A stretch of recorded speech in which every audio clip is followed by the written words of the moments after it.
Hello everyone, hope everybody's doing great today. Appreciate those who watch this video. I hope you enjoy it. And today we talk about this Clint Eastwood movie called Escape from Alcatraz. And it stars Fred Ward, a very young Fred Ward. And it's based upon a true story about three prisoners who did try to escape from Alcatraz a year before it's closed. Whether they made it successfully or not, it's still kind of like a mystery. I believe that most people believe that they didn't. But there are some who think that they did. I guess I did a little 1 minute research like I sometimes do and found that there was a letter that was supposedly one of the escapees wrote to the government saying, he'll turn himself in if they'll give him treatment for cancer. A lot of people deny that it was actually from one of the prisoners. So you have that part right there. And to me, Alcatraz is kind of like this mythical place in America. It's a part, it's a setting of a lot of movies and literature. And it's just some kind of like mystery behind it, something that's a lot of people want to visit because of the mythology that is behind the place, behind the island. But it's enough about that. You don't care about that stuff, I'm sure. We're going to be talking about this movie then. I started watching this movie with my wife. However, I did not finish watching this movie with my wife. She found it very slow. She found it very boring.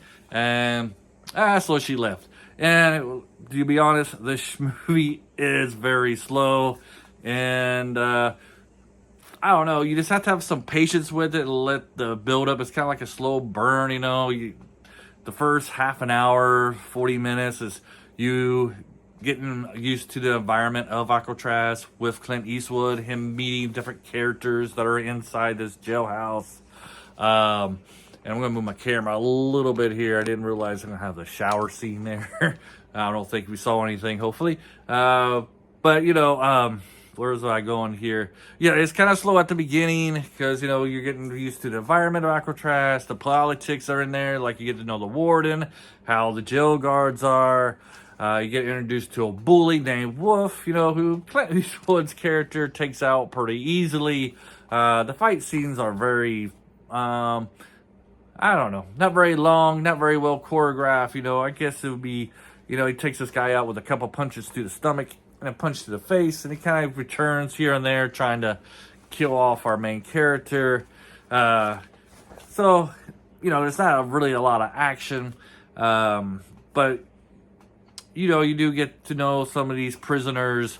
And like most of these prison movies, usually the prisoners tend to be like the good guys, or at least more good than the prison guards a lot of times. And this one, the prison guards are not as cruel as you would see in like the movie like Shawshank Redemption, but the warden guy, he's kind of a Richard a little bit there.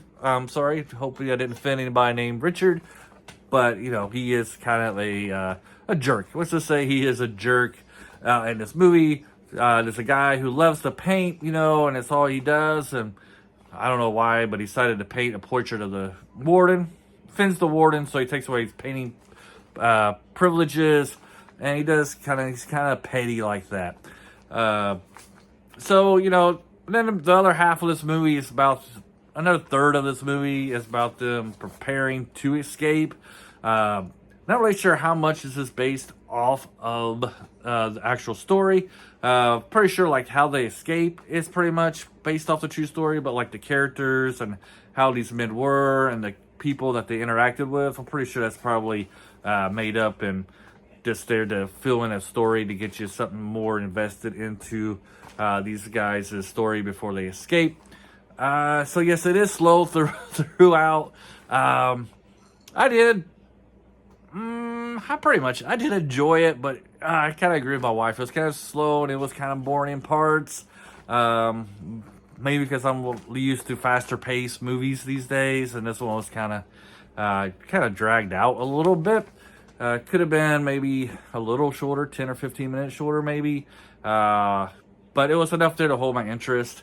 I would probably recommend this with caution, but if you're a big Clint Eastwood fan, it's a definite watch. I don't know, like the acting was good. The direction, the cinematography and all, and the interaction, the politics or the society, I guess you could say, between like the whites and the blacks is there prevalent. and their interactions, and kind of like how they're kind of separated by choice in a lot of ways. Even though Eastwood's character makes friends with some of the blacks that are in prison, and they make friends with him. It wasn't really like, I don't know, all the characters were kind of mellow, and that nobody was really they were all kind of mellow. Everybody kind of talked softly, and I don't know what else really to say about this. Like I said, I recommend this caution. It is on Amazon Prime right now. A lot of the stuff I reviewing this week is going to be on Amazon Prime, just because they got a lot of good movies that came out, and I'm trying to get them before to get off the thing, off the app. There we go. Anyways, hope you enjoy this review. My review is kind of like as slow and stuff as the movie, pretty much. So if you didn't like this review, you probably won't like the movie, because it's kind of like the same. Anyways, it just happened to be that way. Have a great day. Hopefully you check me out in another review. Until then, have a great day. Bye.